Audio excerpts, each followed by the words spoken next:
You are listening to UPRN, United Public Radio Network, coming to you live on 105.3 right up to 107.7 FM from the beautiful city of New Orleans. UPRNTalkRadio.com. Looking for stories that are fresh and new?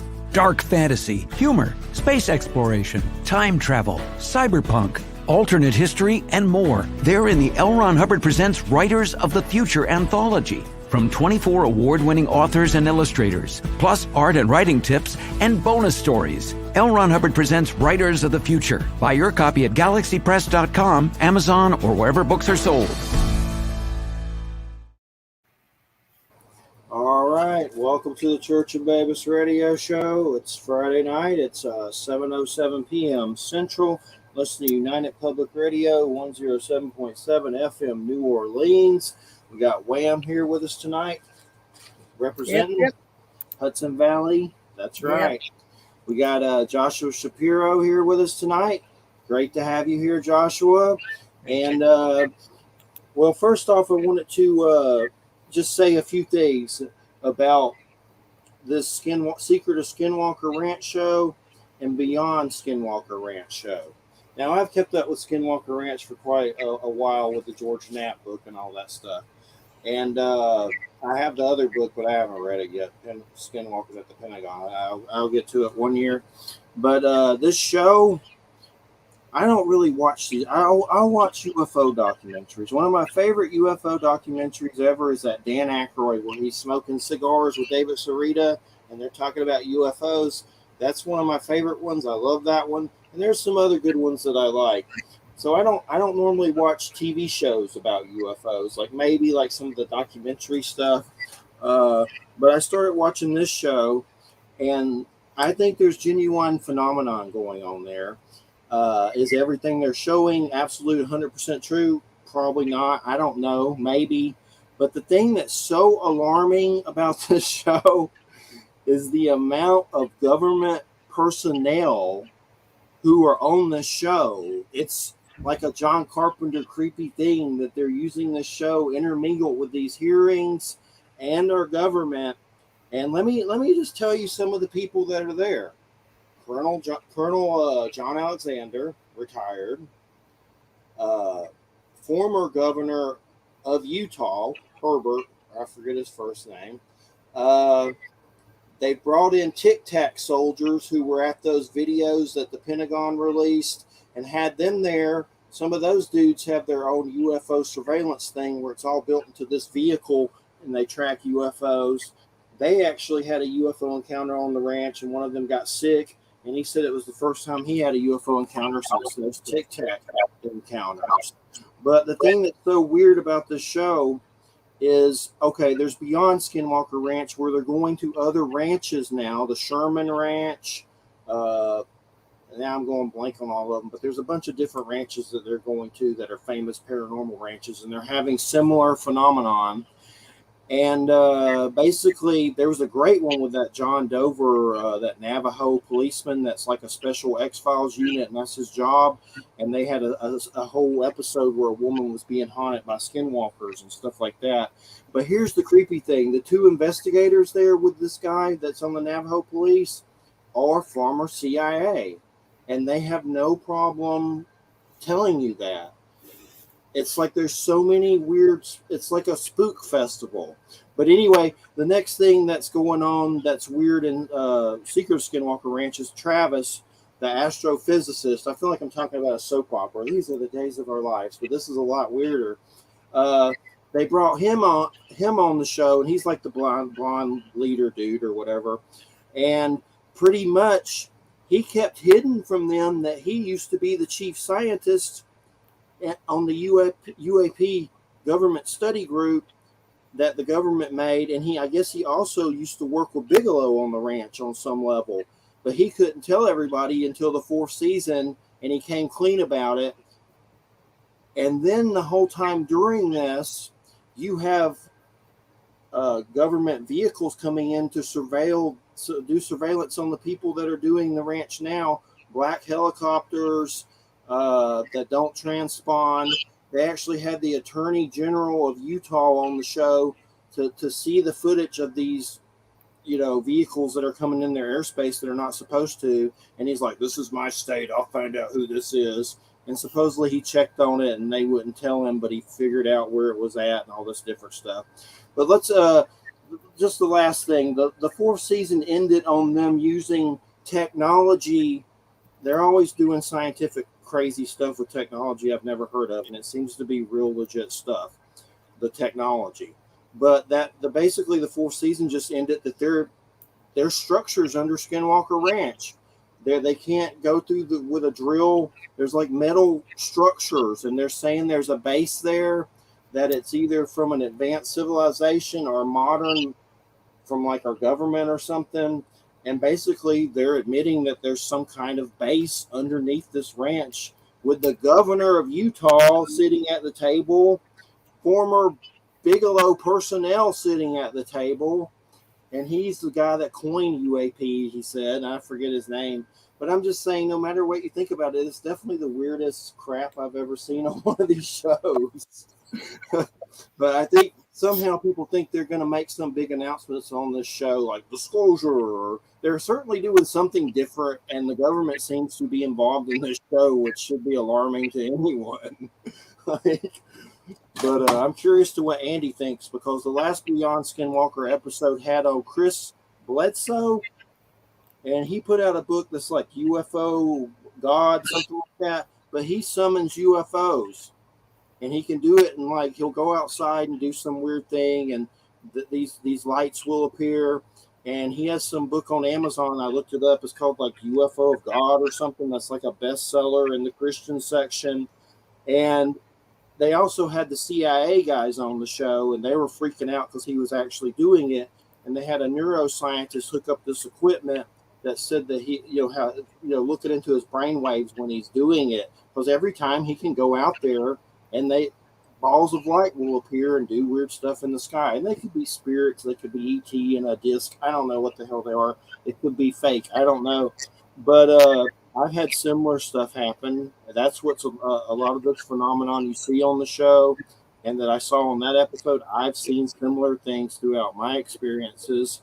But anyway, the guy's Chris Bledsoe. And then here's where it gets creepy with that episode. The whole time, Colonel John Alexander's there on the whole show, like with these things appearing in the sky. So it's definitely crazy. So I don't know what's going on with it. It's definitely a spook fest. I like to hear Andy's take on it, that's for sure. I said, I bet you're having a field day watching this. I was surprised he was watching it to begin with. But anyway, Joshua Shapiro, it's great to have you here.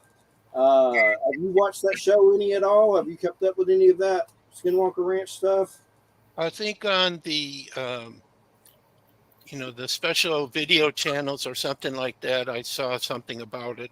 So I understand the basic essence of what that ranch is about. But I haven't watched the show that you've watched. So, but I know that there's probably many places on the earth that are having phenomena like this. This is not the only one. This is just the one that we get to see.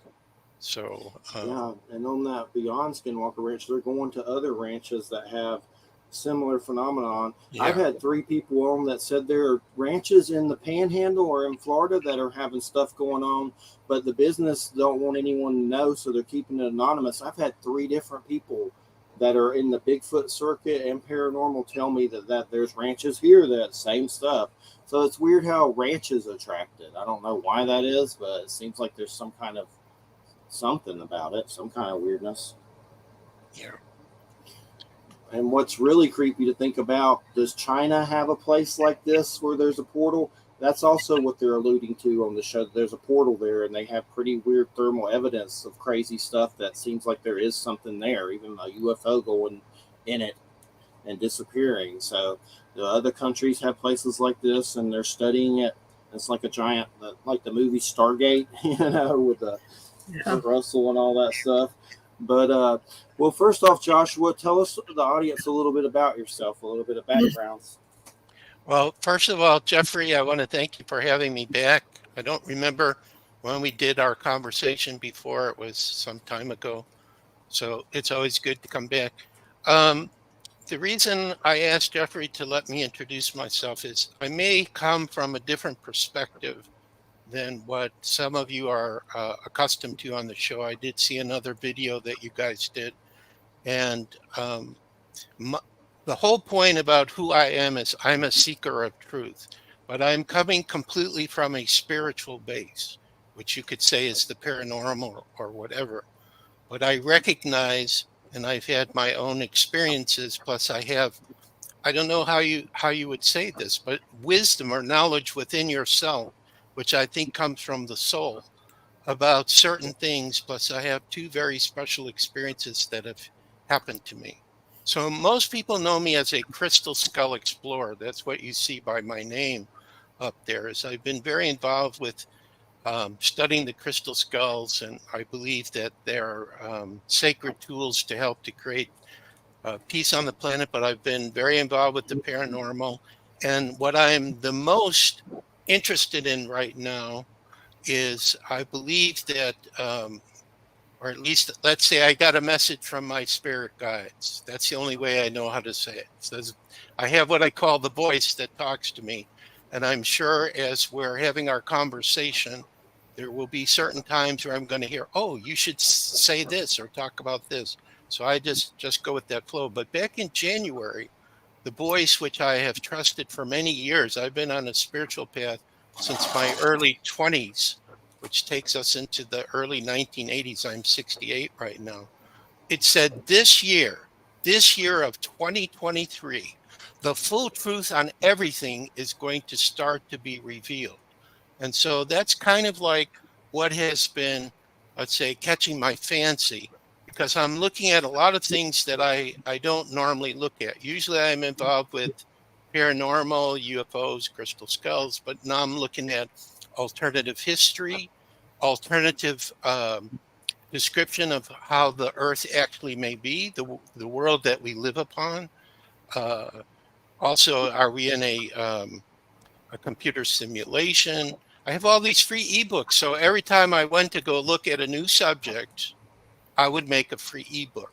And the reason I was able to do these free ebooks is because being retired and seeing enough money from Social Security, I wasn't really affected by all the crazy things that happened. So I had free time.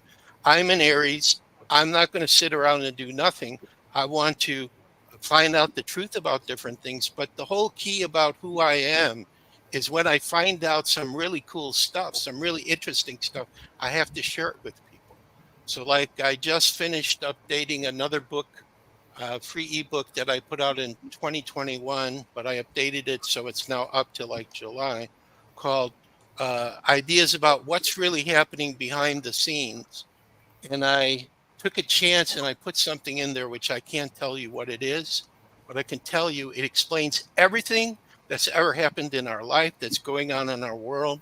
There's a complete explanation in there. I found it on Telegram, and my intuition said I should throw it in there because the key is when you have free ebooks that you offer to people, you don't know who's going to see it. You don't know how that ebook is going to be of benefit to help somebody, because the whole point of all the free ebooks I do, or if I ever get to do like presentations like this online, or sometimes I've done a lot of public talks as well.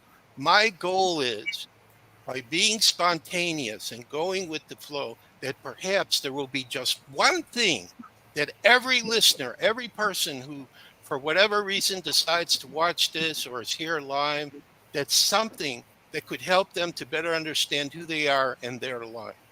And so that's what I would say who I am. I'm a seeker of truth, but I'm coming from a spiritual base, and I totally trust this voice that speaks to me. And I've had two major experiences which show me with no doubt whatsoever that we are headed to a golden age, to a time of total peace and harmony, and it's not that far in the future. And I had two really powerful experiences that show that. So I cannot see anything else. It doesn't matter what crazy things are going on. Doesn't matter if we have wars like we have in the Ukraine, or they're talking about, in Taiwan, China's going to invade, something could happen there. This is not really what it's all about that's going on. We are headed to a period of time of total peace, but it means that we will be able, all of us, to embrace the total essence of who we are, both our physical and spiritual aspect, which would be the spiritual aspect would be connected to the paranormal phenomena, which I assume you talk about on your show. So I don't know. This is the best way I know how to say it. I just am myself. I just try to explain, what I'm involved with. And I thank you for the opportunity. So people will understand when you start asking questions or I start sharing things, where am I coming from? I'm coming from the spiritual perspective, and that the future that's coming to our world is going to be absolutely magnificent. It's going to be like a paradise. And I have ways in which I'm able to see some aspect of it, but I do not know how do we go from where we are today, which is August 4th, 2023, to 2037 to 2040, because this is the period of time that I receive from an aspect of myself that we will see that period of time completely. So that's what I'm inspired to say to start with. So I hope that's appropriate.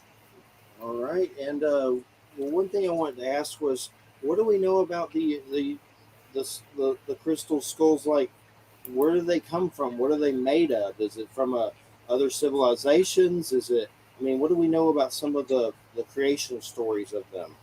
Okay, so for people who have not seen, it's not the last Indiana Jones film anymore. It's the fourth one where he had a crystal skull.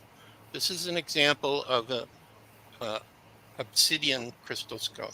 No, sorry, it's not obsidian. What is this? See, this is the problem when you get to be 60. EGA. It's a blue gemstone. Okay. It's not obsidian. It's another name, I think. Anyway, crystal skulls can be made out of any type of gemstone. The ones that are the most famous usually are quartz crystal, but there are modern carvers. This was made by a modern carver. I think it was in China, but I'm not sure because it was gifted to us.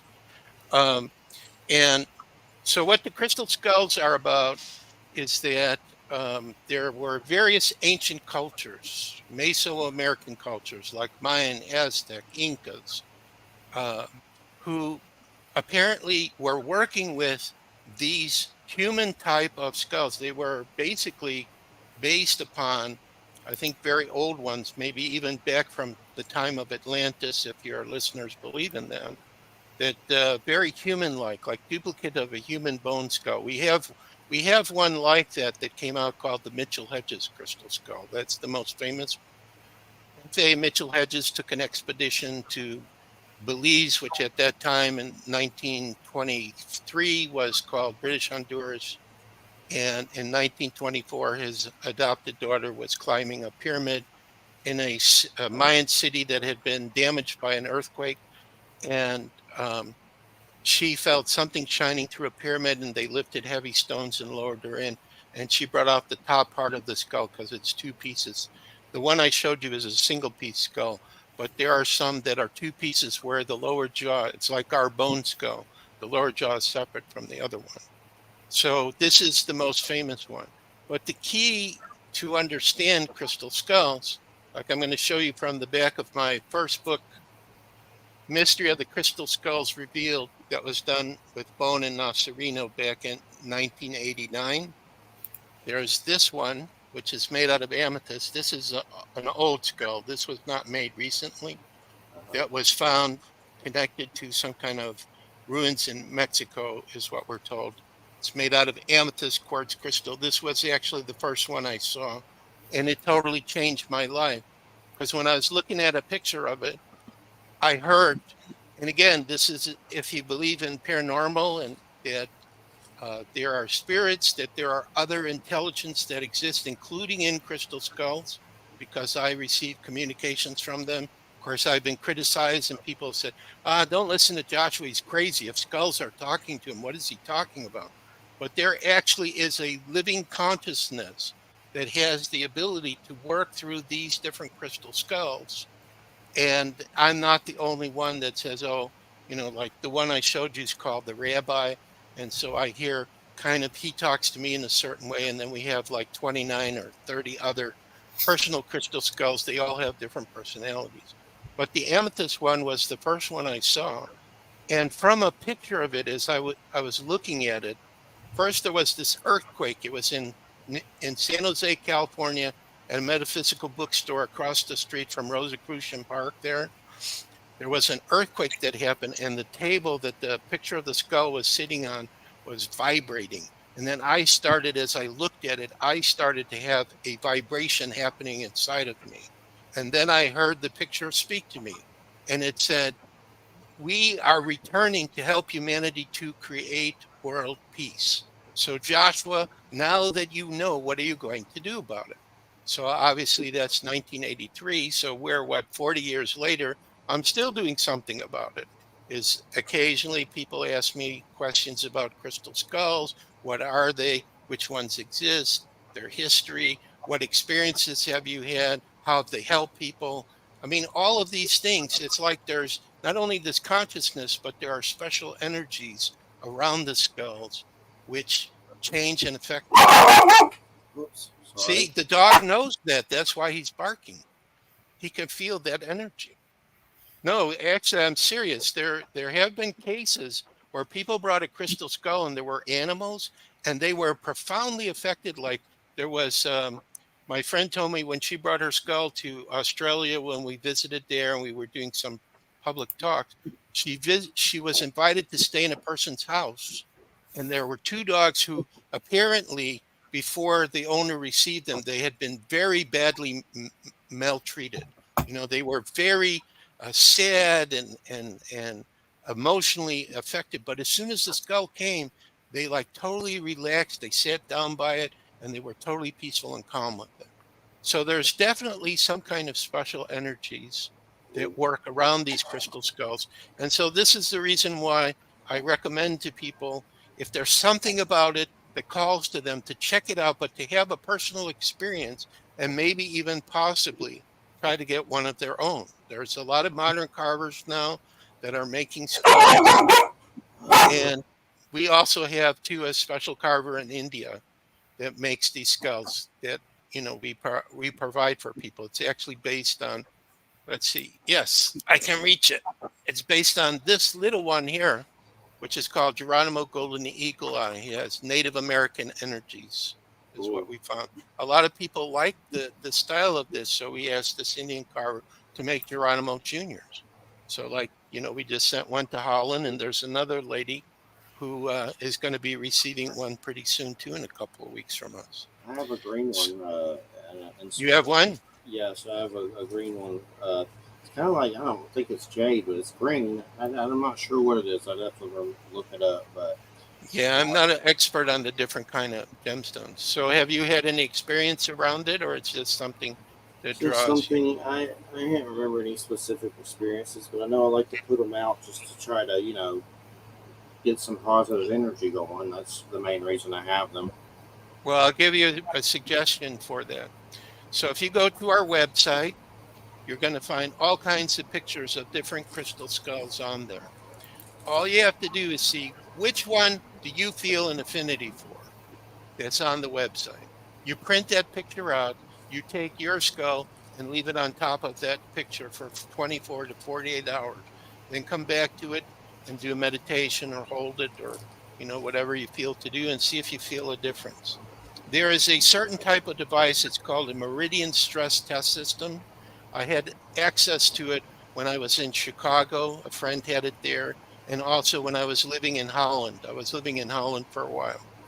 And I was actually married to a Dutch lady for a period of time. We knew some people there who had this device. What this device does is it's used by health practitioners. And it measures the meridian energies on your fingers and your toes. Okay, and it's very accurate because your body will not lie. If you have some problem, you know, physical problem, emotional problem, even with your aura, this device is able to measure those frequencies, and it can tell based on a number. Like it reads a number from 0 to 100, where 50 is absolutely in perfect balance.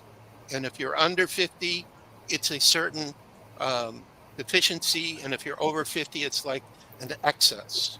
Okay, so but these numbers never align. So what we did is we had this device in Holland, and we were inviting people, and we were blindfolding them, and we were doing 3 different tests with them. You know, I think it was like 40 measurements, 40 different measurements on their hands and feet. And we had them blindfolded. We had them holding a piece of quartz that was the same type of quartz as the crystal skull they were being tested with. And we just found that when they were blindfolded and they didn't know what it was that they were holding or what they were touching, that when the skull was introduced, there seemed to be a higher frequency of improvement in their readings than just with the piece of quartz. And of course, we did it with nothing, so you had a baseline reading, so you could see how the person is normally and what happened when they were with the skull. And there was a group of spiritual healers in Holland too that we had an opportunity to work with, and every one of them showed some improvement when the skull was introduced, except for one woman. She was like pretty much in balance on everything, so there wasn't really any other improvement you could give to her. She was already there by her own energy. So this was some tests that came up that showed us that yes, these skulls seem to have some kind of vibrational frequency or energy around them that is able to impact and work with people, and especially if they're one of these very old ones that are discovered, you know, like by the ancient ruins of mines or etc. Those, like the Mitchell Hedges skull, I believe, is from Atlantis. It really has unbelievable frequencies of energy connected to it. And what is your website? So everyone, if they want to look now, what's the website? Should I type it in the comments area? I'll just say it. I mean, it's a little bit complicated. So it's the letter CSE, like Crystal Skull Explorer, CSE dot crystalskullexplorers.com. So again, it's CSE dot crystalskullexplorers.com.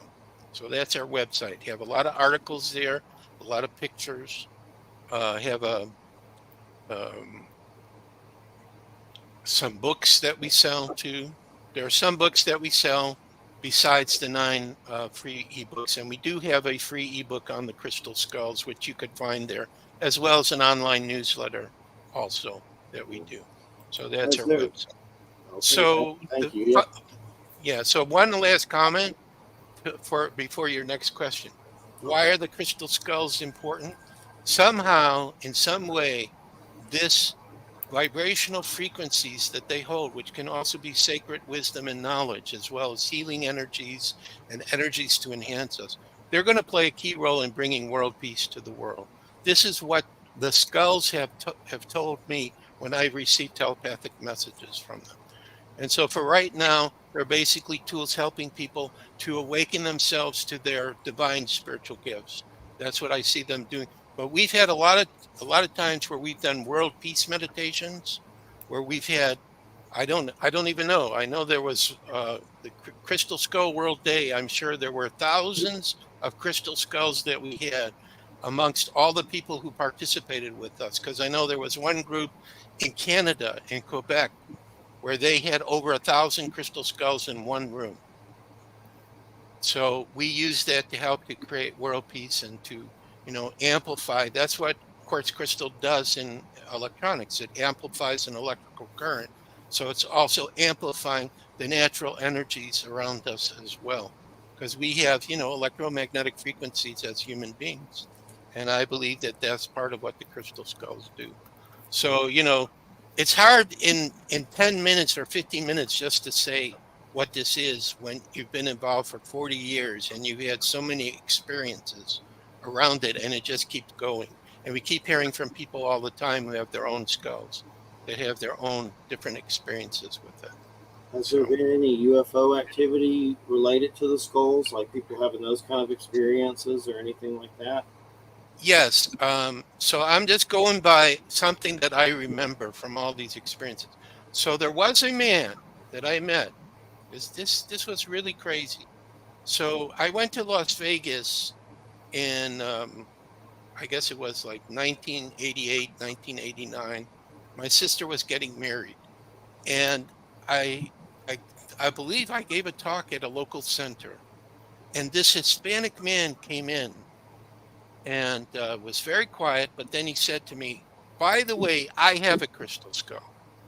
Oh, well, of course, if somebody comes up to you and you're studying this, you're going to go, "Of course, I'd love to see it." So he actually showed the skull and then he told a story. Now, part of his story relates to what you just asked me. So that's why I'm bringing this up.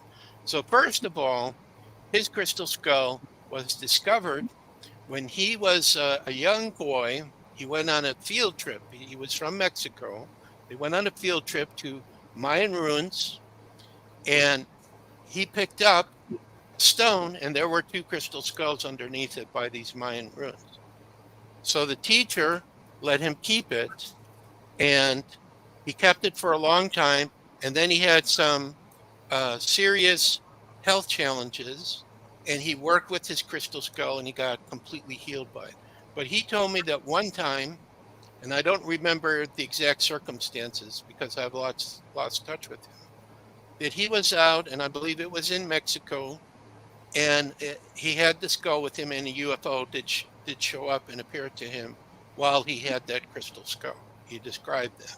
Now, when I have spoken to various other people who are, let's say, researchers of crystal skulls, and we talk about where do we think these crystal skulls came from? Now, we're talking about ones that are very old, like maybe the Mitchell Hedges skull, or some of the ones that are almost exact duplicate to human bone skull. And what comes back is from researchers and also from spiritual mediums who are in the presence of these skulls, where they're reading the energy of them. They say, we believe that it's very possible there was an original set of crystal skulls, and usually the number 13 comes up, that was gifted to humanity by, I don't call them extraterrestrials, I call them galactics, by galactic beings. And they gifted us these crystal skulls as a tool to help humanity in its spiritual evolution and growth. So one of the theories that comes up around the crystal skulls, where they may be coming from, is there are gifts from the gods. And the gods could be our galactic brothers and sisters, or these extraterrestrials who are visiting them. Another clue that comes up is there is another crystal skull held by a lady in Arizona called Synergy that does not look like a human bone skull. It looks totally alien-like. It has a elongated face and the head and the whole thing. So it's possible that some of the skulls could actually be somebody created a replica of alien beings they've seen. And the Mitchell Hedges skull, also, the co-authors of my book, Mystery of the Crystal Skulls Revealed, I showed you before, Bone and Nasserino, they got to spend time with the Mitchell Hedges skull, like in the late 1980s, when Anna Mitchell Hedges, the guardian at that time, was living near Toronto, and they were taking pictures of the crystal skull. And the crystal skull, when color, light, and sound was emitted to it, was reflecting back holographic images inside of it. And they were seeing UFOs. They were seeing UFOs over Mayan cities. They were seeing extraterrestrial beings. So it's very possible the crystal skulls could also be acting as a video camera that's able to record activities that are happening around in their presence. And if the right frequencies of energies are sent at the skull itself, then it could start to replay these type of images. So these are just a couple of stories I can think of. And plus, I have a very strong connection with galactic beings. And I believe that in other lifetimes that I worked with galactics and the crystal skulls. So for me, these two subjects are interconnected very strongly. That very possibly some of the most important crystal skulls humanity has may be gifts from our galactic brothers and sisters. So we need to do a lot more research on this. And of course, it would be nice if we had more scientists involved. But there was one archaeologist I met who met the Mitchell Hedges skull that said that he can't talk about his experiences around it because he would be shunned in his profession. People would not believe him because he had paranormal experiences around the Mitchell Hedges skull. So, and I have had the same with some of my own and also with that one too. So, you know, when you talk about paranormal experiences, though, the key is that this is your personal experience. There's no way that you can definitely prove it. So usually the only way that people believe you is they go, oh, you know, Joshua, I had an experience just like that. I know exactly what you're talking about. So any of the experiences I've had is not just for me. I mean, there are other people when I go out and I start talking about these things and I share experiences, there are other people who will come up to me and say, I've had very similar experience with crystal skulls, just like you described. So there is definitely special energies around them. Well, they're definitely fascinating. I have one. I think I got it off eBay. I don't. It looks pretty cool. It's thick and green. It's small though. You got any Well, crystals? size doesn't matter, Jeffrey. I've seen little tiny ones that are super powered and big ones that have no energy whatsoever. Yeah, they got interesting ones on. If you pull them up on eBay from all kinds of different places, it's kind of neat to look through for sure. You got any crystal skulls, Wham, hiding in there? No, I've actually never been that interested in them. So, Yeah, although it's interesting to hear, about all of the stuff surrounding them, because since I haven't ever really been that interested in them, I didn't know that much about them. So. it's not for everyone. And after you have an experience with one, then you become much more interested. It was the same for me. I mean, I knew about Arthur C. Clarke's Mysterious World, where he had a picture of the Mitchell Hedges skull and his show where he would show that skull. But until I met that amethyst one that I showed you, I didn't really have a strong connection with him. But after I had that amethyst skull talking to me from its picture and giving me the message, then everything changed. So it's kind of like the same thing that happens when you're opening up to your spiritual part. You have a sequence of events that happen to you that it's like you're not really looking for it, you're not prepared for it. It just all of a sudden happens, and all of a sudden your life goes in a completely different direction. So Well, I've certainly had that experience with other things. I mean, that's what moves people on their spiritual paths in other places. And I, when I was involved with the, I guess you would say the psychic community. I don't know what else to call it. That's how they referred to it. The New Age community in Kansas City, Missouri, and worked at a metaphysical bookstore for a number of years. We had crystal skull people come through. So I've certainly been in their presence, but they've just never interested me very much. So, it's like, there are other things that interest me. So that's, right. you follow where you have those experiences. Exactly. And that's what I've also found too. Like, some people will come to a lecture and, it's interesting. But some people will come and they will have such a powerful experience that they did not expect. Thank you for sharing that, Jeffrey. Hello, Joshua. It's pretty nice. It's heavy and it's some kind of Well, stone. sometimes when they're heavier, it's because they're holding an energy. Like like the first personal crystal skull I got, which is too heavy for me to hold. My hands shake too much at 68. It's like 10 pounds. When I brought him home, he was like 12 or 13 pounds, and then all of a sudden he was 10 pounds, actually measuring him. Yep. See it, Wham? Let me see. Hello, Wham. Oh, there we go. Yeah. Yeah. I would like to know, how do you figure out what it is? It feels heavy, like it's very green. I know it ain't jade; those are like thousands of dollars, but it's some kind of green stone that's pretty nice. If you go into, I don't know if you have out by where you are any crystal stores. All you have to do is go into a crystal store and you show one of the owners or the people that work there the stone, and I'm sure they'll give you a good suggestion. Or if my wife Katrina was here, she may recognize it. There are only a few gemstones that I'm drawn to: obsidian and I almost am remembering the rabbi now. Um, God, lapis. That's it. He's Lapis lapis lazuli. lazuli.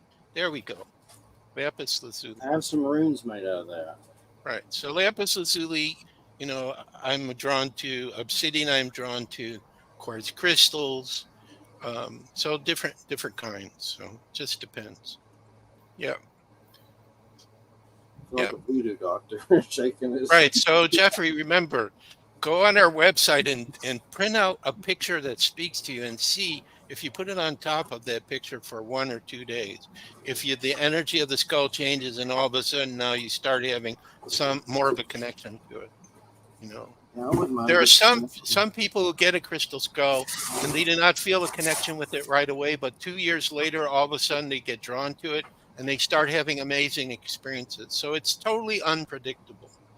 That's why when somebody says, "Oh, Joshua's an expert," I'm not an expert.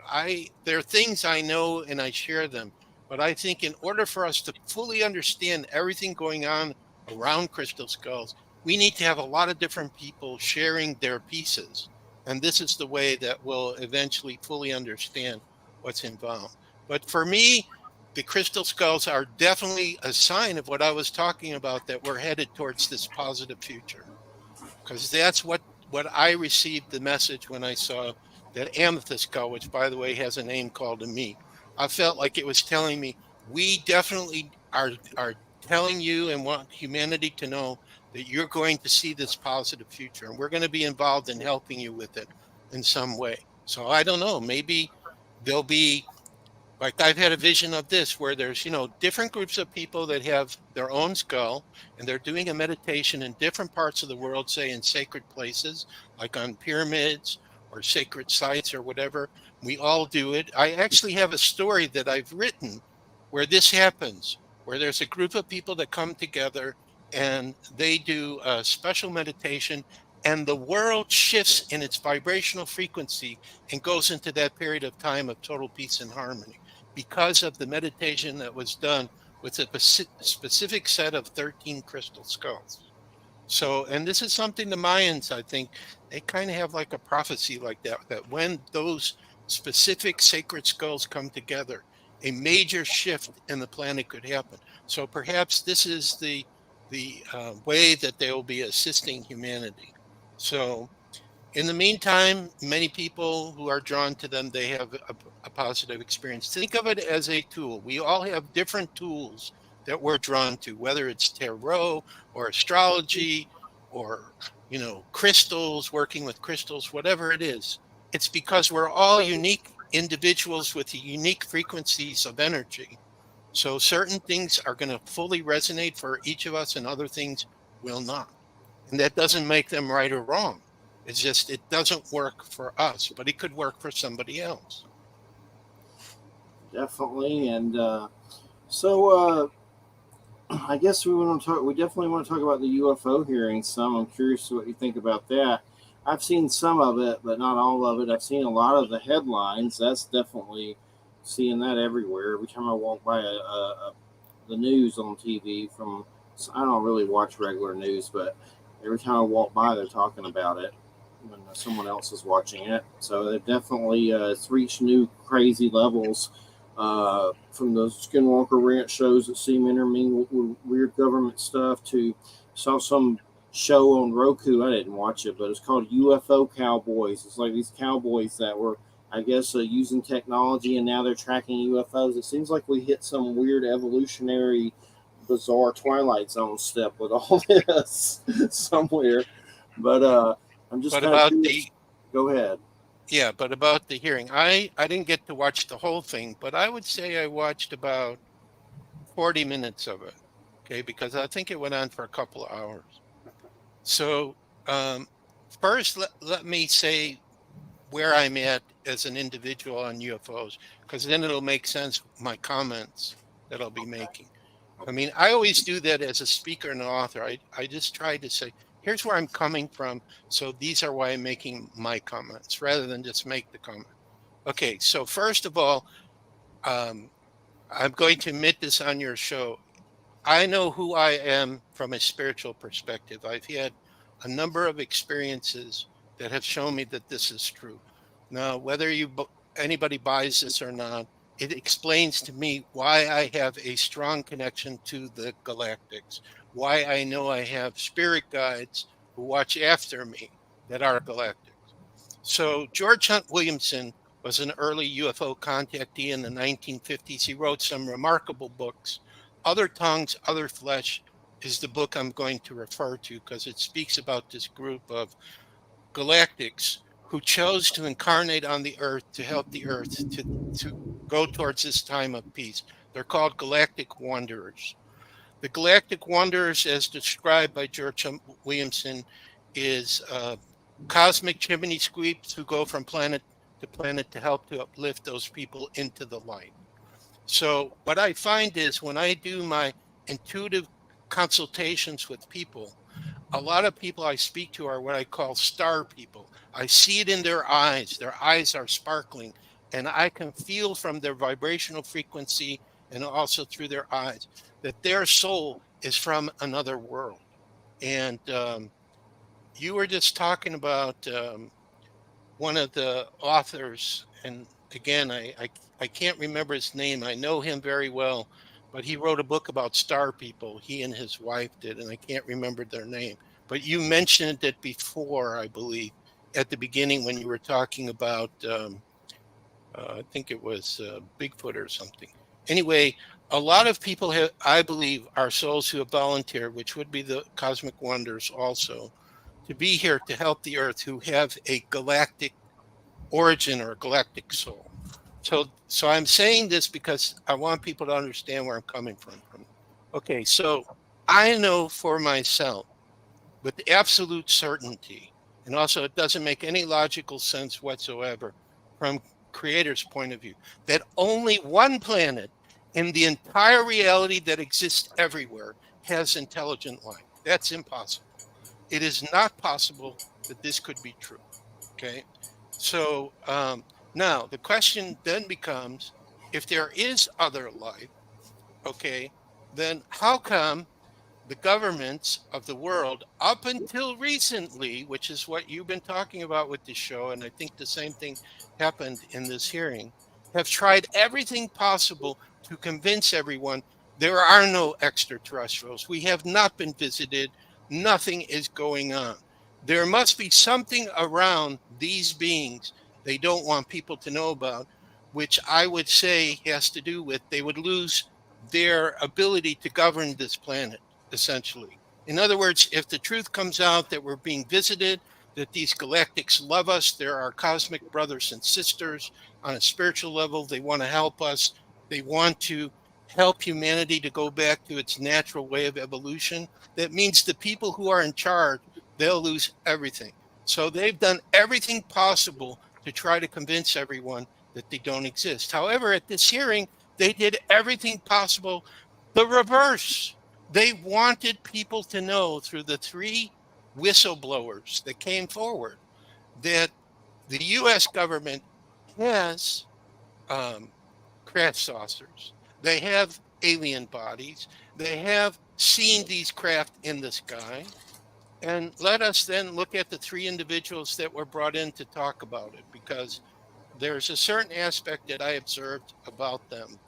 And then I'll give you an opinion about why I think this is now coming out. So UFO just One thing I was just going to say, my mom said on the news, they said some of the people got threatened and didn't show up or something. And that was just like on regular news, and she repeated it to me. So that was kind of weird. okay. Well, I didn't see any part. All I saw were there were three whistleblowers who came on that were willing to honestly share. They all did. They honestly shared what they knew. Now, there is possibility that there could have been some other ones that were invited that could have been threatened, maybe because their knowledge or information might have been too good. I don't know. I don't know about that part. Okay, so I would have to do some research too on that and see if that happened. So So I'm going to talk about these three whistleblowers as you're viewing them on the screen from your left to your right. So the one on the left, I don't remember. I only remember one person's name because he did an interview before he went on that House committee panel. Debrief was the name of this show where he started talking about these things, which he repeated what he said on that show at the panel. So the first guy, as I understood what he was explaining, is he was debriefing pilots.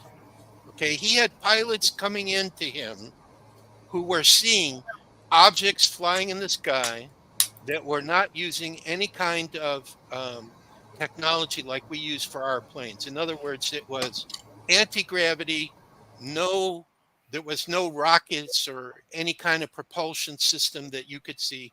They were just, in the air, moving around, doing whatever that it was that they were doing. So he would debrief these pilots. And so, pilots have to be very well trained and have to be very good at what they observe, what they see in the sky. And so, these guys are not going to come in and be lying to him. Hey, we're flying our military planes and we're seeing objects in the sky that we don't know where they're coming from. They don't belong to any country that we understand. So that was his position where he was coming from.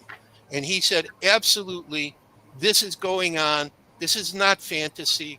These pilots are seeing these things and they're real. Okay, the second person was David Grouse, I believe his name was. That's David it. I Grouse. wasn't sure how to say his name, but that's it. I think it was like that, David Grouse. He appeared on Debrief, and on Debrief, he was saying, again, he did not see himself the dead alien bodies or the crabs, but he had seen access to reports that talked about these things.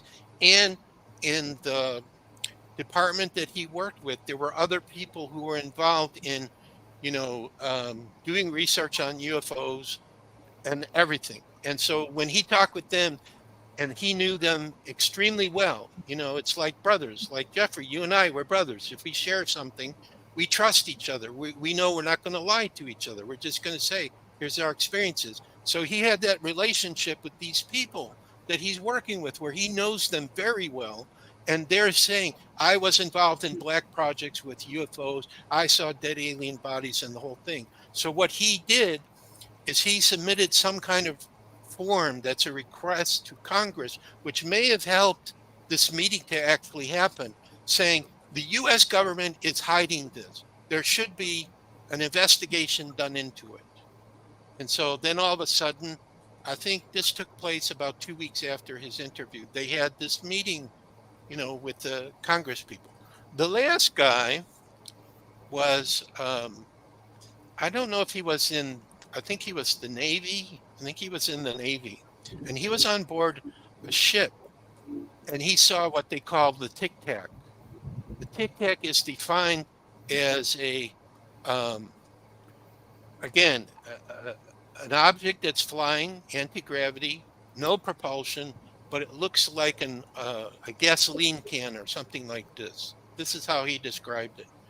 And they all on the ship, they were all watching it and they were all seeing it. And he was basically saying, look, I'm a pilot. I know everything that's out there. And there is nothing that anybody could have created for this to be seen like we saw. So in other words, these three people that were talking, one talked about his experience with seeing one.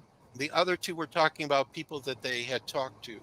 And then when the Congress people would ask them certain questions, DeGrasse would say, under my, whatever is his pledge or oath that he made to the military or to the government, said, I'm not allowed to share that with you publicly, but privately, if you meet with me, I can talk to you about it and I can provide you other information about it. Okay, so now here's the thing. So let's go back to 1947. 1947, Roswell happened. 1947, that pilot in Washington State, I can't think of his name, he saw 9 flying discs by Mount Rainier before Roswell happened. So we had that take place, and then we had Roswell take place. When Roswell took place, a military officer, and I saw a video of him talking about his actual experience, not what he gave to the media, but what actually happened to him, like right before he passed away. And his son continued the investigation into Roswell as well. Major Marcel was the name of this officer, went out. So after Marcel went out and they saw that there was debris of Roswell, what happened is their Air Force base immediately reported, we have a crash saucer, right? And that was in the newspaper and that was on the radio. But then all of a sudden, for the radio broadcast or the teletype, they got a message from some government, do not continue this message. And then all of a sudden a general came in and it was a weather balloon and they took care of it. So what I'm saying is, at least from 1947, the US government has had, probably before, but from 1947, we could say that they've known about this. So if we go from 1947 to 2023, that's what, 76 years.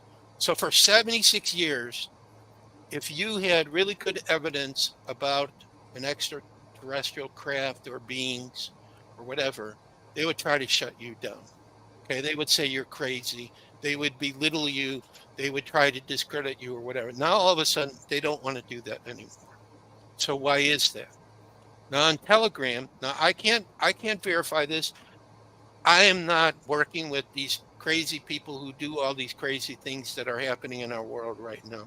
So I can't read their mind, but I can only tell you what I'm seeing on Telegram, which makes sense to me, is according to the people on Telegram, and maybe they're getting it from whistleblowers and they're just putting it out there. And I've actually heard this before from a woman I knew whose father was in the military. She told me about this. They say we have a technology that could fake a fake alien invasion.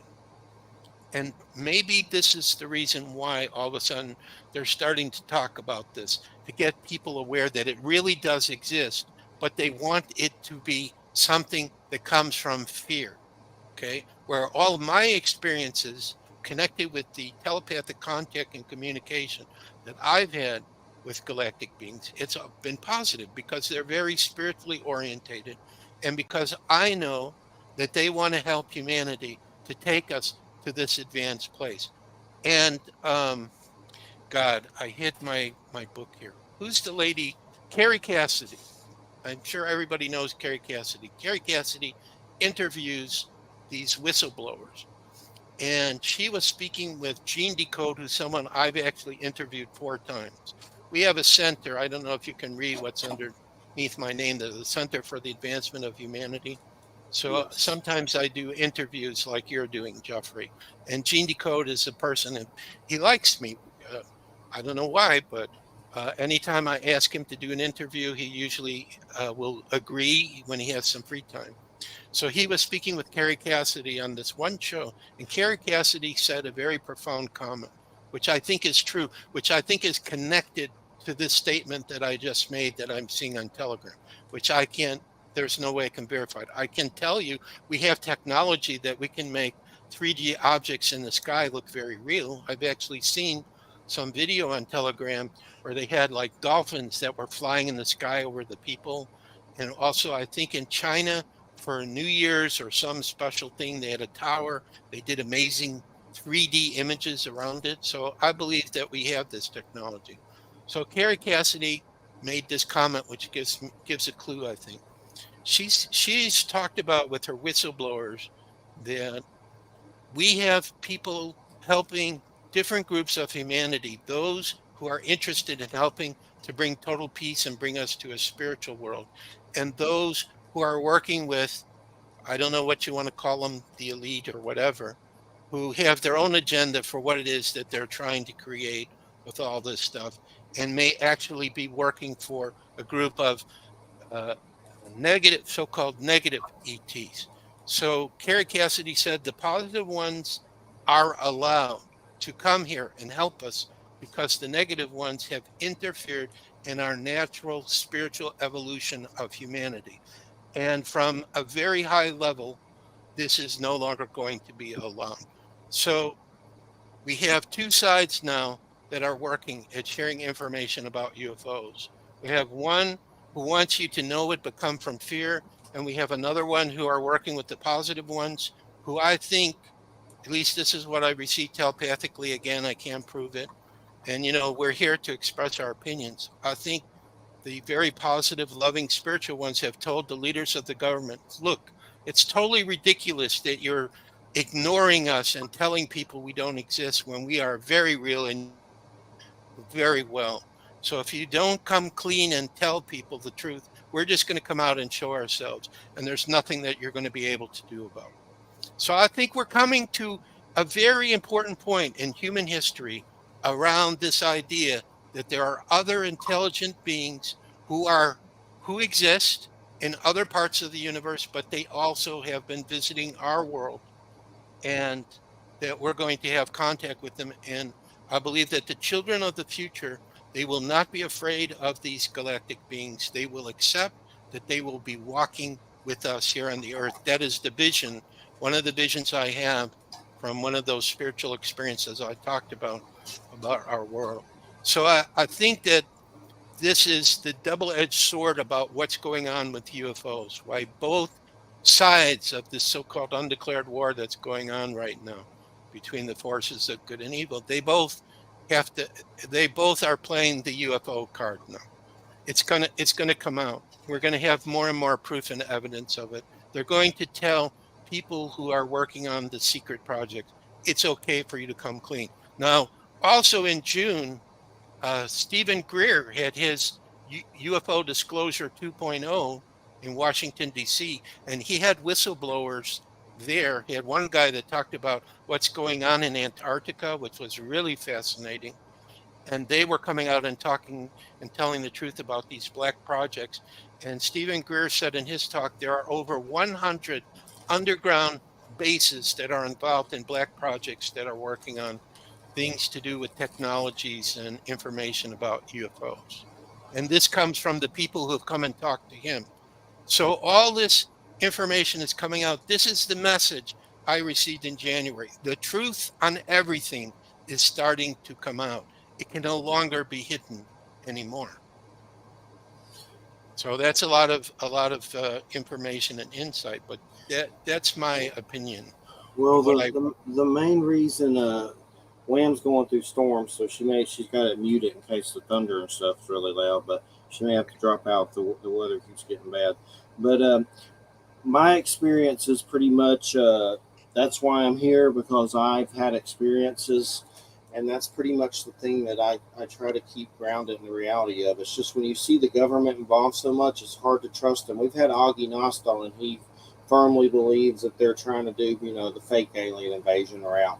But I wouldn't put anything past them, that's for sure. I mean, look at the Tuskegee Airmen. They gave them syphilis. They do all kinds of crazy stuff. So that's why it's hard for me to be political. It's like when you're rooting for the government, it's kind of like rooting for Ted Bundy through one of their representatives, yay, Ted Bundy. It's hard to feel excited about the murder machine, but it definitely seems like they're up to something. And for me, it feels like a horror movie because I don't know what they're up to and I don't really trust them.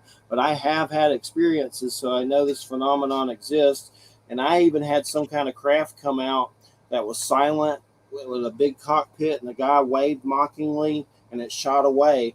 And I'm guessing that was a government agency that came out to see why those UFOs seemed to be attracted to me. And that Chris Bledsoe guy, and I think that guy's kind of, I didn't sense anything fraudulent about him. And it was creepy that he's hanging out with Colonel John Alexander. But I've had those same kind of experiences where I have felt like I caused the UFO sighting and they've moved when I've asked them to. It doesn't happen anytime I go outside and do it. I could probably go out there and try, and nothing would happen right now. But in my younger years, my Goldie Oldie sightings, I've had weird stuff like that happen to where I was interacting with them. And so it's just, I guess, seeing the phenomenon is what I try to keep grounded with. But when you have all the government involved, it's like, what are they up to? Right. So I think the key is that people need to try to stay calm and just acknowledge, okay, it's being acknowledged now. There's other intelligent life, although where that other intelligent life is coming from, that is debatable. Whether it's from other worlds through dimensional doors or whatever. But if there is a fear element to it, if there is like war, like if there's going to be a fake alien invasion, they're going to try to make it look like they're bombing or whatever. Then people just need to know, just like a lot of people I think know now when they listen to the news, most of it's lies. That whatever is going to be told about this, if it gets to this point, I don't know, call them the good guys or whatever. I don't think they're going to allow that to happen. I don't really see that happening, that it's going to go the way that they want to. And I think that's the reason why everybody's talking about the fake alien invasion. See, the whole point is, if a lot of people already are aware that this is going to happen, they're prepared. They're not going to get taken in by it. They're going to go, yeah, we heard about this. We heard that this is going to happen. This defeats the whole point of them doing it. Most of the time, when they try to do things like this, they try to do it in a way where nobody can suspect what's the real reason that they're doing the things that they're doing, you know? And it's getting out of the bag now that they're planning to do this. And so the more people who know about this, the less chance there is that something of that nature is going to happen. See, it's time for our world, instead of having all these wars and disasters and everything. I believe before the end of this year, we're going to start to see totally positive, miraculous things all of a sudden starting to open up. And it's just going to continue. Now, there is one other factor. This comes from one of my spirit guides. I just heard somebody whisper it to me. So I'll say this. The vibrational frequency of our world every day is going higher and higher and higher. And like, for example, there's been discussion about that, like reptilian aliens have been here and so on. But one of the things that I've heard and I believe is true is, as the vibrational frequency of our world continues to go higher and higher as we're moving toward what some people are calling 5D reality, these not so nice galactics, they cannot stand this higher vibrational frequency. They have to leave. They cannot be here. So this is another thing which there are other people besides myself who feel this, that this transformation is going on. And as we get higher and higher, then more and more of the truth comes out. And we start to learn more about who we really are. We're all divine children of God. Okay? We're all special. We all have special gifts. We all have paranormal abilities that the other side has tried to suppress, but they can't do it anymore. So many people are having experiences. And when they have the experiences, they're going, there has to be a reason for this. I got to check into it. I got to look into it. I got to find out, what is it about? I mean, that's what happened to me. When I was in my early 20s, I started having different paranormal and spiritual experiences. And I said, I got to understand it. Why is this happening to me? What is it about? And after basically over 40 years of doing it, I think I have a pretty good handle on what's going on in our world, what's happening, and where we're headed to, and why I feel so strongly we are going to this positive place. Okay. This idea of constant wars and terror and all of that, it's old. It's not working anymore. People aren't going for it. I mean, look how many people are protesting all over the world right now about what their governments are doing. They don't like. Israel is having major protests. Seeing total pictures on Telegram about that. I've seen it happen in China too.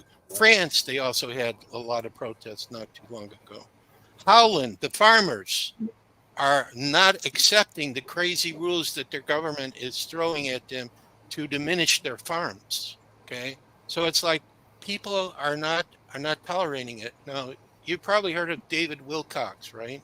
Yes. Because okay, so David Wilcox said something, and I put this in I'm doing a video series called 2023, the year the full truth begins to be revealed. So every 2 weeks or so, I make a new video. I look at current events and I talk about what's happening from a different perspective on the events. But David Wilcox said he talked to, from the elite, whistleblowers. And the whistleblowers told them they have to follow a spiritual law. is very interesting. They, first of all, the elite have to tell you what they're doing, have to show you what their plans are next. So is the elite showing us with the whistleblowers that they're planning to do something revealing about UFOs? It's possible.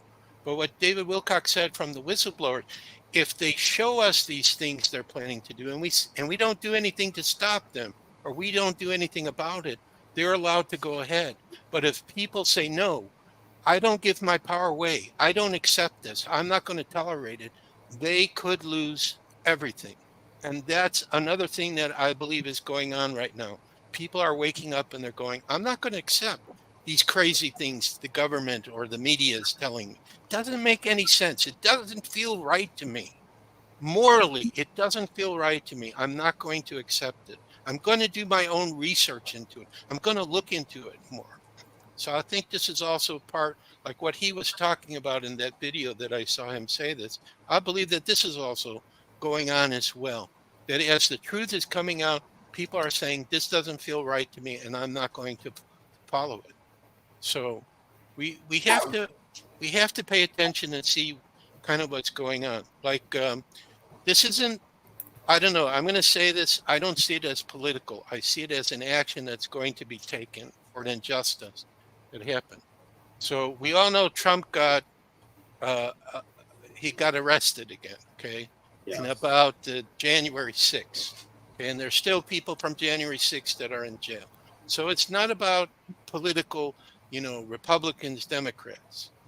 But what's going to happen is as a result of the lawyer who arrested him, he made a major mistake.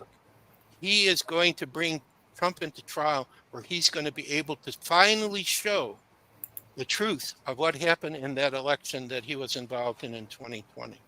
Who really won? Where did all the votes go? So again, this is more of the truth coming out. And it's like major stuff is just happening like since May. Like when I do my series, I'm going through what happened in May. And the first video I did was 2022, the whole year. I did the whole year of 2022. But now in 2023, I can only do a couple of weeks at a time because my video goes like an hour and a half, and that's about it. That's about as far as you should go. Give people time to digest the information before you go on to the next one. So the next one I come out with will be from, I guess, towards the end of May to around June 10th or 12th. And just talking about events, what's happening, and some information that they talk about on Telegram. So I believe right now we live in an amazing period of time. We are all having an amazing opportunity for growing and learning about who we truly are, especially the spiritual essence of who we are. And I believe that we just have an amazing future that's absolutely ahead of us. Now, you didn't ask me about my two experiences, why I know that, so I haven't talked about it. But if you ask me, I will talk about it. Well, yeah, It's not that it's go ahead. I'm curious how you're so optimistic. It's hard. Everything seems crazy as hell. Everything seems crazy as hell right now. I know that.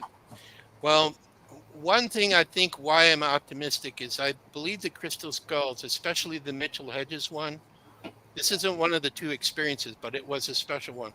The last time that I got a chance to sit with it privately, I changed. I became more calm. I became more peaceful. I also had, and I don't know how to describe this. It was like I was meditating in front of the skull. I was like on the ground. It was a low table. But to the right of the skull, or to my right, high up in the air, I felt that there was spiritual beings. I don't know how to describe them. It's like they knew everything about me, but they came in. Somehow the skull opened up a portal, a dimensional door. I don't know how else to say it. And it just made me very calm and peaceful. I don't judge other people. I just go day by day, etc. So this changed me. So that's one of the key why I would say I'm more calm and peaceful. But let's look at the two experiences I've had. That it's like, you cannot talk me out of this future. I know for a fact we're in the process that it's happened. Okay, so the first one was, remember I said I lived in Las Vegas, okay? And what happened was I had just met with some friends and I was going to a McDonald's. In Las Vegas, the streets, you can drive like 60 miles an hour. You know, they have like 6-lane streets inside the city. And there was this van apparently that jumped the curb and struck me, and I was in a coma for 3 days. Okay. Now I heard a loud screech behind me, and I remember my vision went from white to black, and that was it. Next thing I know, it's 2 days later, although I didn't know it was 2 days later, and I wake up and I'm strapped to a hospital bed. And there's a doctor talking to me. Said, "Do you remember the truck that hit you?" And I'm going, "What is he talking about?" Okay, I don't remember being hit by a truck, but I didn't think at that moment when he asked me, well, how did I get from walking on that street to being in this hospital bed? And why do they have me strapped down? And then the next day I came back, and then eventually I found out what happened is this van jumped the curb, hit me. I flew in the air into a gravel area. The van struck a metal light post. So I was able to go back and see the dent in the metal light post. And I just was in a coma. I should have been killed. I could have been killed by that. But I believe that this was a experience that I agreed to before I was born. So this is a paranormal explanation. So eventually, some days later, I start to have some memories, but not total memory of what happened to me. I was somewhere else, most definitely. So these are the memories that I have, and this is how I know what I know. I was at a meeting. I don't know who else was at this meeting. I think there were a lot of galactic beings. But when I go back to the experience, this is the only image I see in my mind's eye. It's a huge room in a meeting with beings. The only way I can compare this is if you went and you saw the first Star Wars movie, not the first one that was released, but in the series, where Princess Amidala goes to, and I forget the name of the planet where all the people meet there. I used to think it was Trantor, but Trantor is the name in this other series I'm watching, Foundation. So at this, where the government meets, there's this big meeting that she's going to, and her planet's being invaded, and she's asking for help. I was at a meeting like that, okay? I was representing humanity. And what my sensing of it is the galactics were looking at humanity and said, we need to find a way to help humanity to go into this time of peace. But how can we help them when we don't live there? We don't understand their rules, their customs, how things work. So what they did is they had a few people, I think there were a few other people like me, from the earth, not in our physical body, but let's say in our etheric or light body. We were taken there, and they were showing us their plans of ideas they had, what they could do to help humanity to come to this time of peace. I saw all of it, and it's inside of me. But the problem was, when it was time for me to return, I remember I was in front of this door. It was totally black in front of me, but I knew if I go through it, I'll go back and I'll go back into my body and I'll go back to the earth. And there's this guy standing there right by the door. Apparently, I knew him very well. And I said to him, please do not blank my memory. I saw so many amazing things. I could go back and tell everybody. I could give them hope and let them know about things that are going to be happening. Nope, I'm sorry. You're not allowed to remember. However, I will tell you this. As the events begin to happen that you saw, that you were shown, you will remember them and you will know what is correct and what is not correct. So when something started, which I'm not allowed to say by name, right? I shouldn't say that. I knew exactly what was happening. I knew what was true and what was not true. When some other things happened around that, the same thing, okay? So the bottom line is, do we trust Joshua? Is he making this up? Is it fantasy? Was it a dream that he had? It's very real for me. Every time I think about this, I see the same images and pictures, and I know the same thing. So that's the first one. The second experience is ongoing right now. And this can only happen if a person who's studying the paranormal understands the following principle. There is no time, there is no space. Why do I say this? Number one, as a paranormal researcher, I've had an opportunity to speak to spiritual mediums. I've had an opportunity to speak to beings that are not from the earth. They come from either other worlds or other dimensions. And I've talked to them about this. And I've asked them, space and time here, is this the same for you? And they tell me no. Everything is happening in the same time and the same space. But for you on the earth, it looks like time and space is separate. Like as you walk forward, you're moving in space, you're moving forward in time. You can't go back in time. Okay. So if there is no time and space, then what I'm about to tell you could be possible. So one day, while we were living in the Atlanta area, I don't know what I was doing. I was around my computer, whatever, doing some work. And a spirit guide shows up, and I feel him on my right side. I just feel a direction when a spirit shows up. This is my gift. I feel the vibrational frequency. And this being says, "My name is Argus." And I say, "Hello, who are you? Why are you coming to me?" And Argus says, "Joshua, I'm you, but I'm your future self. I'm already in the period of time where your world is at total peace and harmony. And this will take place, depends on free will, somewhere between 2037 and 2040, which is not that far ahead in our future coming up." Now, Argus never leaves me. I always sense and feel him, but he can never tell me, how do I go from where I was, this was probably in 2020 or 2021 when I first saw him, or even here 2023 to his future. I can kind of get a sensing of what it's like, but I do not know what are the sequence of events that are going to happen between now and then that take us to where he is.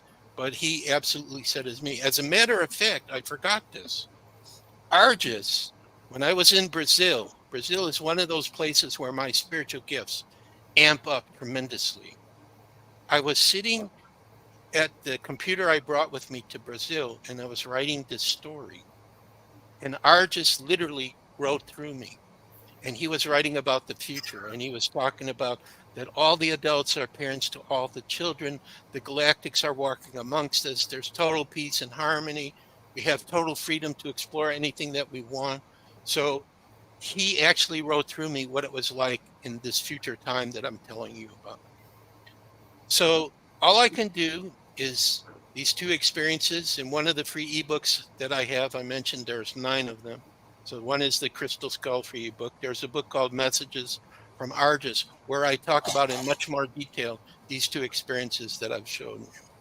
So to me, these are powerful experiences. I never stop seeing this positive picture of the future. I'm told constantly by the spirit guides that work with me to share the information. I'm not here to convince anyone that I'm right, that this is the way that it has to be, but to share the information and just let people make their own decision, because that's ultimately what we have to do. We share our experiences with each other, but we let each of us decide, that experience you talked, that's really amazing. I could see that. That helps me. That other experience, just like Ram told me about this ghost, I don't know about this ghost. They don't really resonate for me. I have other things that are more important.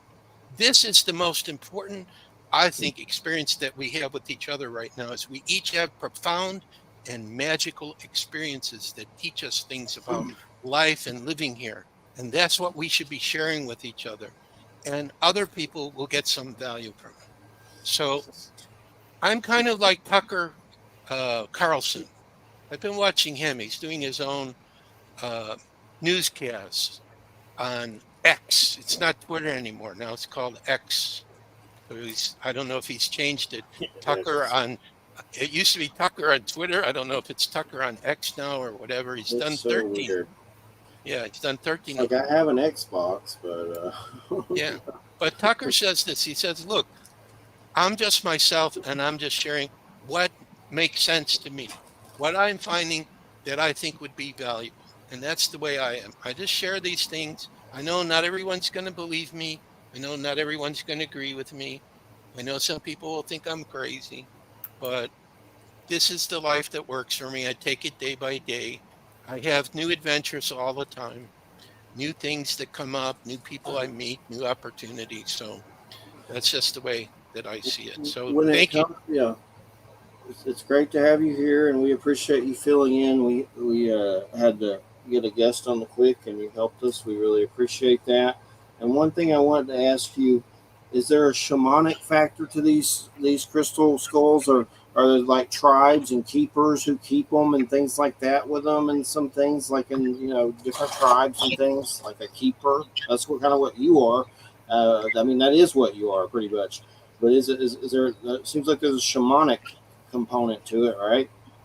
Yes, I would personally say after all the people that I've met, which includes indigenous elders also, Cool. that if we wanted to know the truth about the crystal skulls, that's who you should go talk to, the indigenous elders, the shamans, because they have the ability, they have the gift to work in a spiritual way with things from Mother Earth, from nature. And obviously, all of these skulls come from Mother Earth because they're all made out of different gemstones, which come from her.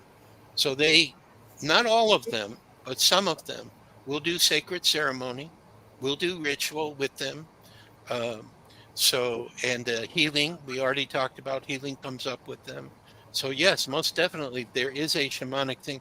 Like that little uh, smoky quartz skull I showed you, Geronimo Golden Eagle Eye. When I went to Hungary, I connected with a group of shamanic drummers there. They were a very amazing group. They would get together, they would do their drum. They even gave me a drum, and I'm sort of musical, so I was able to link in. But the head of the shamanic group, he loved Geronimo Golden Eagle Eye. He actually put him in the center of the drumming because he felt that that skull had those shamanic energies. And there was another Native American elder. I met him in Missouri. I forget which tribe. It's one of the well-known tribes. He also took Geronimo with him one evening and did something, and then he did a special drumming for Geronimo as well. So he honored the energy which Geronimo held. So most definitely, this is a very important part of the crystal skulls as well. I absolutely agree with that. And it's interesting if you look at the UFO hearings and the Skinwalker Ranch show. One thing that struck me is on the show, they're all the time doing experiments with computer equipment, weird technologies I've never heard of, but all the time there's a component, something shuts it down. They always are having technical problems all the time. And the people, like, they brought someone in with like 200 drones and sent them up because they think there's a portal over the ranch, and there's actually some pretty compelling evidence that there is. And but anyway, the drones start acting all crazy, and a lot of the stuff that happens never happens before with a lot of the people that come there.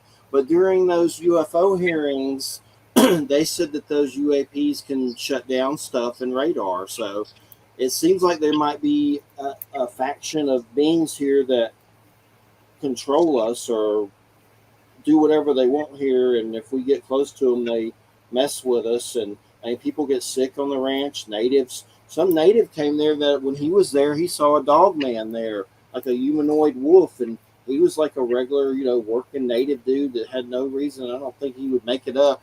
He'd be shunned to death, but he got sick at the same place where he saw that creature, and they had to take him off. They're all the time having to take people off and send them to the emergency room because they get sick or whatever. But it seems like there is some kind of component to this alien stuff that maybe controls us from afar or doesn't want us to know it's here. That seems kind of like I don't know, like an a-hole on some level. I mean, it's making people sick with. But it was weird when they said that. I mean, obviously, there's something that's shooting that messes with the radars when they see it with the military and stuff, and messes with their equipment, right? Did you Definitely. Yeah. Many stories are talked about that, especially with nuclear missiles. That they're going to shoot a nuclear missile and all of a sudden it does not function. It stops working, totally shuts down. So, but that would make sense because, if we're all interconnected, the earth, all the beings on the other worlds are all interconnected. And let's say humanity in its stupidity decides to have a nuclear war and blows this planet up, it's definitely going to have a major effect on other intelligent beings and races, etc. So that would make sense that they would shut that down. Because the other thing I was thinking about related to the UFOs is if they really were only here to completely take us over and everything, we would already know they're here and they would be in charge and everything. And that's not happening. So that tells me there are two different groups working, those that are working for our benefit and to help us to create this beautiful world, and others, like you say, who are doing crazy stuff that if you get into their face, then they're going to do something really crazy that could affect you, and maybe are the ones that are involved in the abductions that people report that they're having. Yeah, So, that's so definitely, the missing 411 David Pilates stuff. I interviewed him a long time ago, and he would never talk about paranormal. Now his documentaries are all pretty much saying it's paranormal. Like he just did one UFO connections, pretty much alluding that they're carrying people off. So it's like there's definitely something to that for sure. exactly. It's definitely crazy for.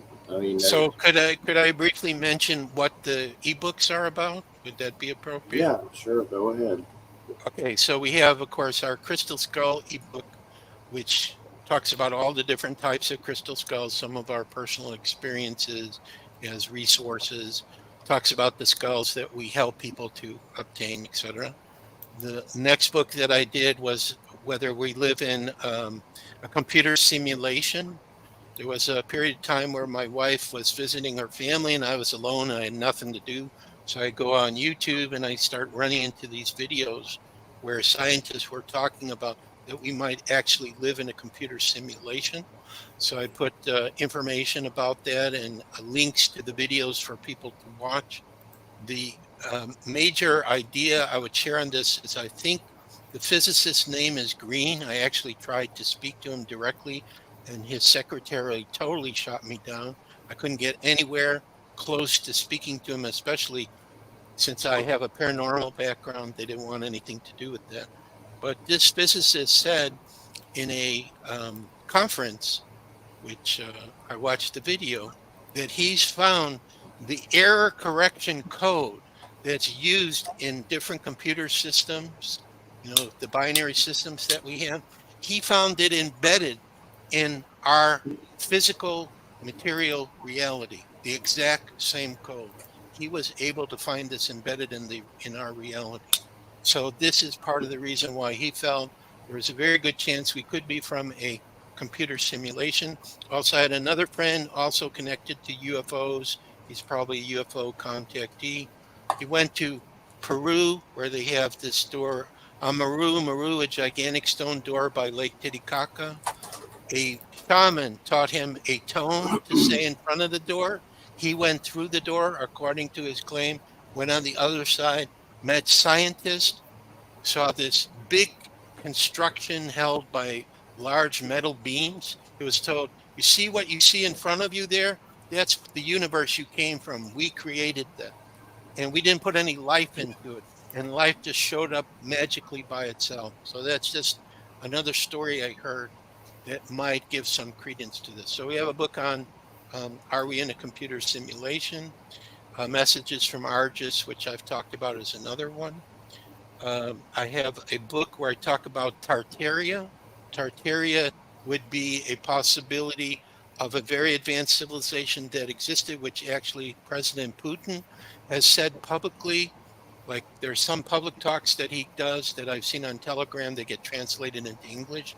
He said, I have maps of the Tartarian Empire, which used to be part of Russia, and he mentioned it by name. So this could be a clue that history, as we've been taught by, in school and everything, it's not totally correct. There's a completely different history to humanity that may be coming out, which is linked to Tartaria. I have another book, only 500 pages, that talks about that the Earth is not a globe, that it's a geocentric model, meaning that the Earth is stationary and everything goes around us, or flat Earth is another terminology used for that. So I've looked into that, And there's a lot of things that I've researched where the idea of gravity, the way we're taught about gravity and where the sun is and the moon and the other planets and everything, it doesn't make total sense. There's some science that speaks against these things. So I just put it all together in a book on that. This last book that I just finished editing is where I talk about kind of like what's going on behind the scenes, different ideas. So it deals with some subjects I'm not allowed to speak about. And there's some special information I put into that one where I discovered it on Telegram, where I think we get a total explanation of everything that's happening in our world and why it happens the way that it does, and why you don't feel as positive as I do. It would also explain to you why a lot of people feel that way. Let's see, did I miss? Oh yeah, I have another book written by another guy, James Lee, that it basically says everything we've taught is a lie. It's a large book, so he wrote that. He gave me permission to share that. MJ12, apparently they have some kind of free ebook out there I found on Telegram. Nobody's told me not to share that, so I think it comes from them. So that would be connected to the UFO information we're talking about, except this is supposed to be the group that oversees, what research does the American government do about UFOs? So that was set up, when Roswell started happening. MJ12 came into existence. So there's a free ebook where people are asking them questions, very profound answers. Very cool. And what's the site again? One more time for people. The site is csc.crystalskullexplorers.com. And my email address, that would be the best way to get the free ebooks, crystalskullexplorers@gmail.com. So you just write me an email and say, hey, I saw you on Jeffrey and Wham's show, and I want to know the ebooks. And what I did for the ebooks is I put a direct link to every single one on one of our websites. So all the person has to do is say, send me the list and the links, and they can pick which ones they want to take a look at and read.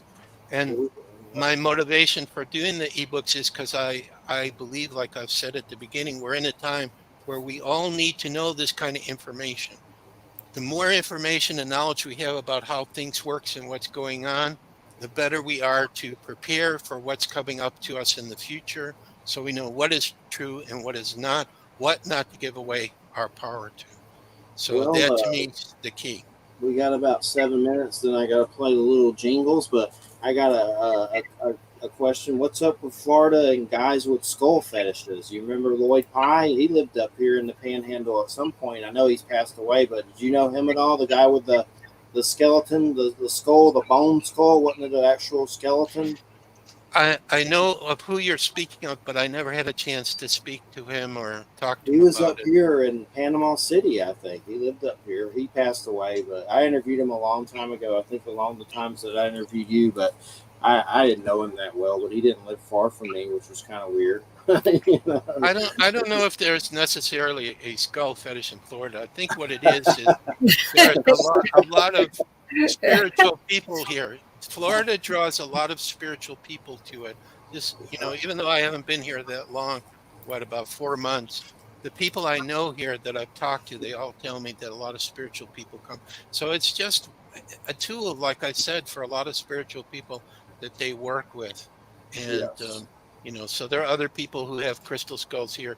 There was one crystal skull I heard about that a man actually found, which could be quite old, that he was living in Florida, but then, all of a sudden that connection broke, and I've never been able to get back in touch with him. So I would just say that the high spiritual energies draw crystal skull people here, maybe. Have you heard anything about ranches in Florida, anything like that, or? Yeah, no, not about ranches. To know where they are. I can't. They won't tell me. The only thing I would say is when I hear the word ranches, I feel like they're in places in the United States that are pretty isolated. Like there are not a lot of people in those areas, and there's these ranches there. So What I'm wondering is if these alien beings live under these ranches. That's kind of what they're alluding at Skinwalker Ranch for all the military there. But the other thing is Bigelow was out there before, so he had to find out this stuff before. And what did he take from there that they're not telling us? They're always trying to figure out what happened there and bringing on security and personnel that were there and finding out little tidbits about stuff. And then they had George Knapp sitting at the table with a lot of this portal talk and stuff like that. But I'm wondering if a lot of these ranches are just because they're in nature, that maybe some of these beings live, under them or whatever. It seems like that's what they're alluding to with this. according to Gene Decode, there are a lot of military bases that are connected to the extraterrestrials the governments work with. So I would say there's a very good possibility. Oh yeah, and the other thing that I remember is there's these maps that are being shown of where these bases are under the ground in the United States, and there's a whole mess of them. So yes, most definitely. And the other reason why they have the bases is because they don't want the surface people seeing the activities that they are engaged in the bases. So they put them under the ground. And then with that last Beyond Skinwalker Ranch, they had the Chris Bledsoe guy on, and they are pretty much alluding. They were all like amazed by this guy, even the CIA former dudes and all that stuff. But they're alluding that they're going to start bringing contactees onto the ranch. So you mix all that with military and colonels and governors and whatever, all this other stuff. And now they're going to be bringing contactees and like televise it. It's just definitely getting weird for sure. I never thought I'd see that, on TV or anything. So it's definitely weird. Well, there are a lot of good UFO documentaries that are out there that have some unbelievable information. Like I think Disney did a documentary which was pulled. Yeah, One of the I've presidents, seen that. was it Nixon or something like that? One It's of on the presidents. YouTube. It's on YouTube. Yeah, but they pulled it. They were going to show it everywhere, and then they pulled that video, and then only like if you know the link to it, can you watch it? I've watched it, and it has pretty amazing information on there. So there are some really good videos that show the absolute truth Did you ever out see there. the Dan Aykroyd one? That's on YouTube if you ever want to watch it. Dan Aykroyd, UFOs Unplugged, the actor. It's pretty good. I think I watched part of it, and then he also has that glass crystal skull too. The vodka, Yeah. crystal skull vodka. He talked about that. So, but he made fun of it. So. Somebody once gave him a Probes Happen Church of Mabus sticker a long time ago, years ago, at a Crystal Vodka signing thing. But that was a long time ago. Yeah. But definitely fascinating times, and it's definitely hit some kind of weird acceleration that's creepy. That's for sure with all this stuff. Which, I've always known this stuff existed. I've been through experiences, but when you see the government doing weird stuff and then they're mingling with television shows and all this, you're like creeped out. And they're in Congress now talking about it. So it's definitely it's just creepy. I think we're at a time now, Jeffrey, where, like I said, the truth is coming out. They can't hold it back anymore. Too many people are having experiences. The things I find the most amazing is individuals with their cell phone or mobile phone are taking video of paranormal experiences manifesting right in front of them. Whether it's a portal that just appears out of nowhere, or I saw another one where a car just appeared out of nowhere, or a person disappears, or strange things in the sky. I saw a video on Telegram where the sky was split. Nobody could explain it. Why is the sky split up there? It was like two totally different sections to it.